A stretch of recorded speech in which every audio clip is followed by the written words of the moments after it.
Kamu enak aja bikin masjid kan? Kamu bikin masalah baru bagi kiai fikih di daerah kamu.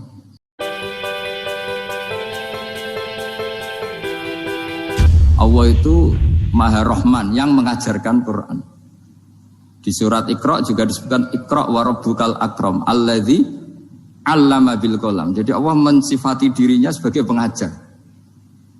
Kayak apa pentingnya mengajar? Karena al-ilmu yurid satu sikap. Pernah ada orang hartanya itu habis karena ngobati ibunya.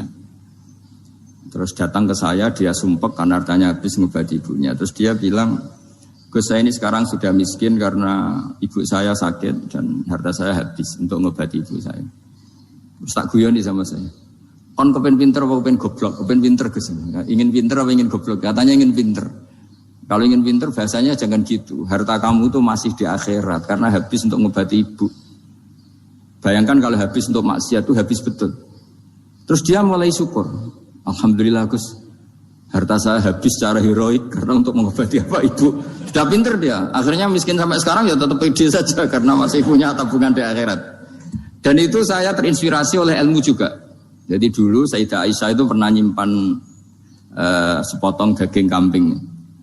Disimpan untuk dimakan beliau. Karena beliau mau iftar ya, mau buka atau apa. Singkat cerita, karena bawaan keluarga Nabi itu sakhok, ada orang minta dikasihkan. Suatu saat, akhirnya kan habis. Terus Nabi tanya, yang daging tadi di mana? Habis. Terus Nabi cara menjelaskan itu indah sekali. Harta kamu itu baju yang kamu pakai, nanti ya rusak. Yang kamu makan, nanti ya ke WC. Wa tasaddaqta fa abqaita.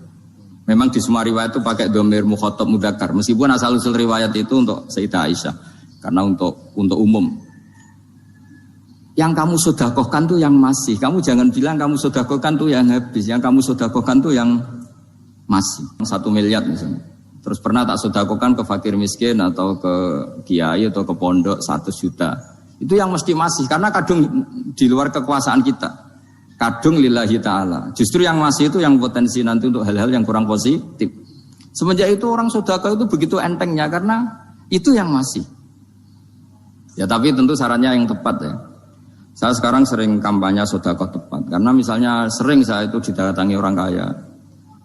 Gus, saya ini punya uang banyak, ingin punya masjid biar dipakai orang Jumatan. Terus saya bilang, kamu ingin jadi orang baik betul? Baik betul Gus. Tak ajarin mau, gak tersinggung. Mau Gus. Kalau Anda bikin masjid di kampung Anda, masjid terbaik di dunia sekalipun, yang bingung saya ahli fikih. Kok bisa? Kan terjadi 2 Jumatan, nanti sahnya yang mana? Kamu enak aja bikin masjid kan? Kamu bikin masalah baru bagi kiai fikih di daerah kamu.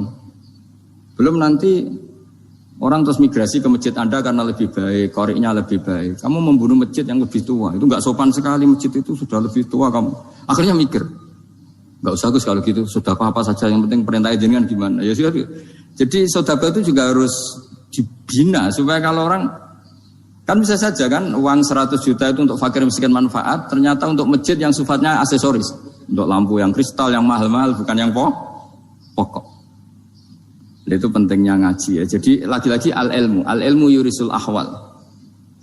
Ilmu itu melahirkan satu sikap.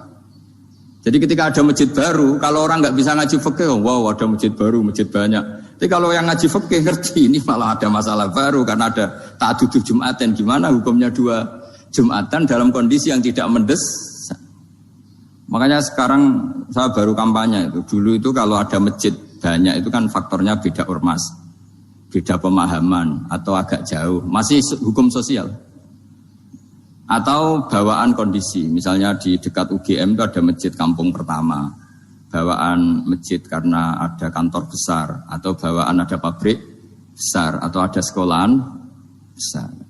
Tapi sekarang itu ada pertanyaan baru, ada masjid baru karena ada orang kaya ingin bikin masjid, itu gimana itu hukum?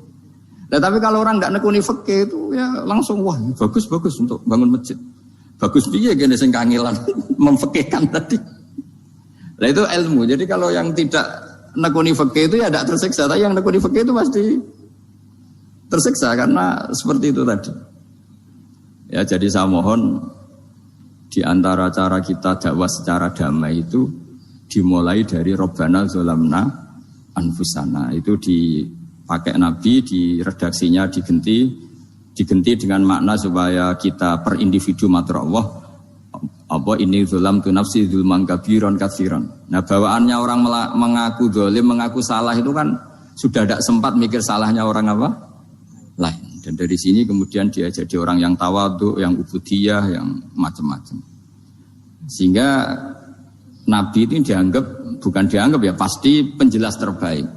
Terus Allah meredaksikan wa ma tuqaddimu li anfusikum min khairin tajiduhu indallah. Apa saja kebaikan yang kamu sudah berikan untuk Allah sampai akhirat itu ya pasti kamu temukan di akhirat. Terus yang terakhir saya beri contoh orang peminta-minta sa'il. Itu Sayyid Ali Zainal Abidin kalau ada orang minta-minta terus dikasih, misalnya dikasih ya 100.000 atau 50.000 atau 10.000 sesuai kemampuan yang memberi, itu marhaban biman hamala zadi ilal akhirah. Saya terima kasih ya, gara-gara kamu minta uang saya jelas sudah sampai akhirat. Coba kalau di rumah bisa aja untuk hal yang tidak positif. Jadi bawaannya itu cara pandang itu rubah. Jadi sebenarnya kalau kita ngasih uang di masjid, ngasih kiai atau ngasih fakir miskin, ya uang itu yang masih, bukan yang habis. Yaitu watasoddaq kata fa'abqaita, yang kamu berikan itu hakikatnya yang masih. Karena sudah ada kamu otak-atik lagi, makanya disebut wakaf. Sebenarnya wakaf itu dulu secara makna lughat, saya ulangi secara lughat. Maknanya itu sudah berhenti, wakafun maknanya berhenti. Nah sedekah itu dari kata sedekah maknanya benar. Orang yang sering sedekah berarti imannya benar. Orang yang uang sudah diberikan berarti dia sudah terputus, wakaf berhenti dari hubungannya dengan dia. Sudah dikasihkan berarti selesai. Sehingga wakaf dan sedekah itu sebenarnya maknanya saling melengkapi. Kemudian orang-orang fikih karena ada disiplin ilmu tertentu, wakaf itu untuk sedekah yang permanen, yang abadi, kemudian sedekah untuk infak. Tapi itu kan hanya istilah-istilah dalam disiplin ilmu. Sebetulnya kalau pakai ilmu yang umum, sedekah ya bisa disebut wakaf, wakaf ya bisa disebut apa? Sedekah. Karena maknanya sedekah itu wakaf. Wakaf itu apa? Qat'u raqabatil malik an hadal mal atau an mali. Hubungan pemilik harta ini terputus dari harta itu. Jadi misalnya saya sudah wakaf tanah ini ke masjid, sudah diterima. Buat saya kepikiran gadekan atau menjual sudah tidak bisa, sudah berhenti di situ saja hubungan saya dengan kepemilikan harta itu. Makanya disebut apa? Wakaf. Dan kalau saya wakaf berarti menunjukkan kebenaran iman saya karena sudah menafkahkan sebagian harta untuk Allah Ta'ala. Disebut sodak. Makanya bahasa Arab itu gampang ya. Kalau sodalqoh, sodaqoh. Orang kalau bayar mahar disebut sodak karena menunjukkan cintanya. Teman yang setia disebut sodik karena ya benar dalam berteman. Abu Bakar disebut as-siddiq karena sangat membenarkan kanjeng Nabi dan seterusnya dan seterusnya. Ya jadi semoga ayat tadi, dan saya mohon maaf karena ya memang saya kalau ngaji ya alami seperti ini, tapi insya Allah barokahnya alami itu menjadi ikhlas, tidak tasonnuk, tidak riya.